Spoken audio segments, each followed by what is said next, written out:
Hey guys, this is Dave with Audio Win, and this is the new TinHifi DUDU. It's a budget planar IM with your typical fun tuning, and it's going up against some other pretty decent budget planar IMs like the nice HCK F1 Pro and Kafine Clanar, which just happen to be two of the most detailed budget IMs I've ever heard. But despite that, neither of those IMs really ever connected with me because their tuning falls just a little too far outside my preference. But they did pique my interest a little more in planar IMs because they offer great technical performance at an affordable price. And subsequently, I've kind of been on the lookout for another budget planar IM that might get a little closer to my tuning preference. So does the DUDU do it? Well, that's what we are going to discuss in today's review.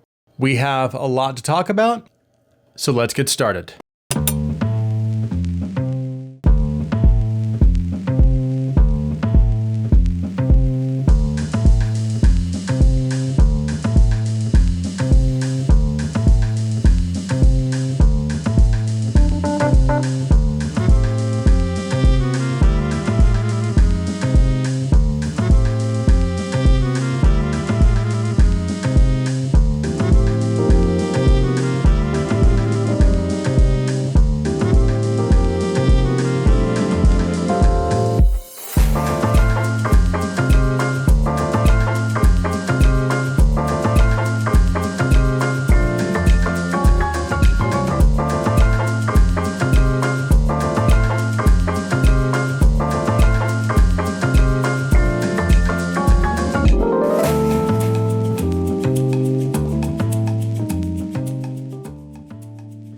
Included in the box are the IEMs, and I got the commemorative edition, which comes with the extra USB cable along with the standard 3.5 cable. They also include a fairly decent assortment of tips, but they do not include a case or pouch of any kind. And again, this is the commemorative edition, and it's priced at $129, but they also have the standard edition that only comes with the 3.5 cable for $99. It uses a 13mm planar driver, which is housed in an all-metal shell, and it seems to be constructed fairly well, although the design is pretty simple. Not that the minimalist approach doesn't appeal to me, it does, but it is just a little bit plain. And again, at this price, I'm more concerned about build quality, and it does seem to look and feel pretty robust. Now, of course, fit and comfort are also very important, and this does fit my ears okay, although the nozzles are a little bit short, and for whatever reason, the stock tips didn't really do the trick for me. So I did have to do some tip rolling, and I ended up settling on the Divinus Velvet tips, which seemed to fix that issue. And from that point forward, I didn't really have any issues with fit or comfort. So the build quality of the IEMs themselves is quite good. However, the cables aren't quite as good. And while I do think they are acceptable for this price range, they do feel maybe a little bit cheap. I will say, however, that they are pretty comfortable and soft, and for the most part are manageable, although I did have a little bit of an issue with tangling. Bottom line though, again, it is fine for this price point. Okay, let's move on to the sound.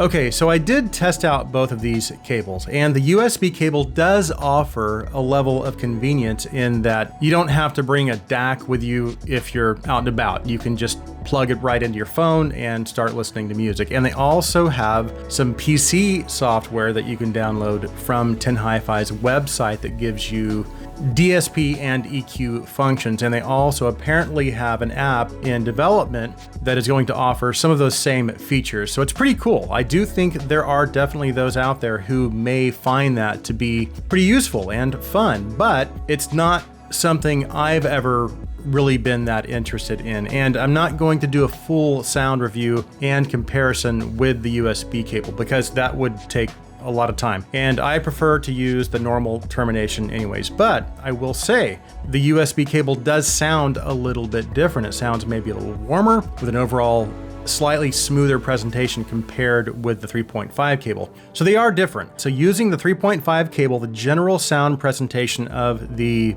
DUDU is basically V-shape. And one of the things they talk about in the marketing is that it is a master of balance. And I don't entirely disagree with that. I do feel like this is a fairly balanced set. However, there is something about the way they tuned the upper mids and treble that, while I don't know if I would describe it as overly forward, I do feel like it's maybe just a tad more aggressive than I prefer. And I'm feeling like my attention is kind of being pulled the direction of the upper mids and treble. But let's go ahead and break things down a little further, starting with the bass. So again, this is the kind of bass that you might expect in a V-shaped tuned IEM. So the bass levels are going to be a little more fun and less polite. And just as a reference, I recently reviewed the Titan S2, which is basically my new favorite budget V-shaped IEM. And in my opinion, it struck a great balance between a more neutral bass presentation and a fun presentation. And I just felt like it was simply a very tastefully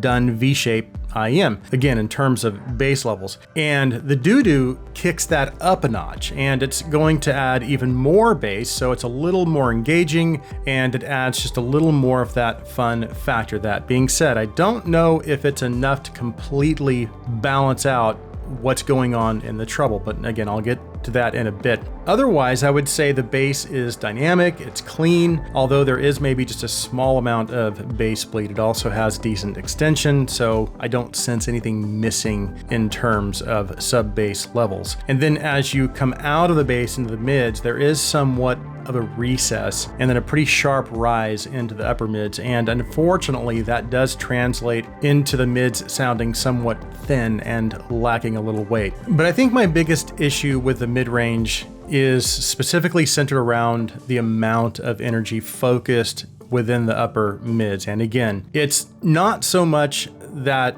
I feel like it's overly forward, although it is more forward than I prefer. But that's not what distracted me. It was the way it portrayed instruments and vocals that kind of landed there. They just didn't sound completely natural. And there was also something going on in the upper treble that was maybe contributing to that, but I'll get to that in a minute. Now, I will say that vocals did have good center focus, they had good clarity, and the mid-range as a whole was pretty detailed. And again, it was a little thin sounding, but it was very clean. And then as you move into the treble, it's also a little bit of a mixed bag for me as well, because it does have really good detail.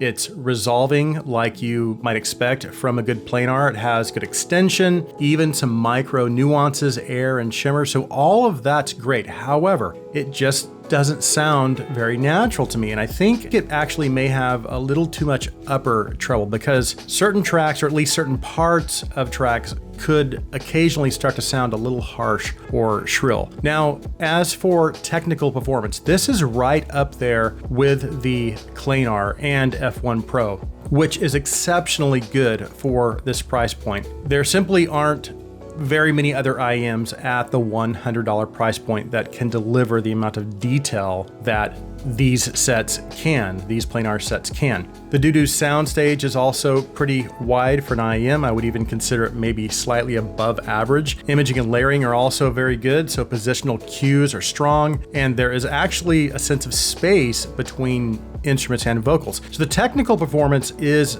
some of the best I've heard at this price point. Now, as far as comparisons with other budget planars, both the Planar and F1 Pro seem to be a little more natural sounding to my ear, and for the most part do avoid some of the issues that I found with the upper mids and treble in the DUDU. So in terms of tuning, I still do prefer either the F1 Pro or Planar over the DUDU, but their technical performance is about the same. Now, of the three, the F1 Pro does seem to strike me as the most balanced sounding and maybe a little smoother in the upper mids, whereas the DUDU and Planar are both going to be a little more aggressive and a little more engaging. Now, as far as how I feel the DUDU stacks up to some of the other competition with different driver types. I'm personally still going to be drawn to dynamic driver IEMs like the Titan S2 or Delci, or something with a hybrid setup like the AFU Explorer. Because while they may not be able to go toe-to-toe with the DUDU on a technical level, I still feel like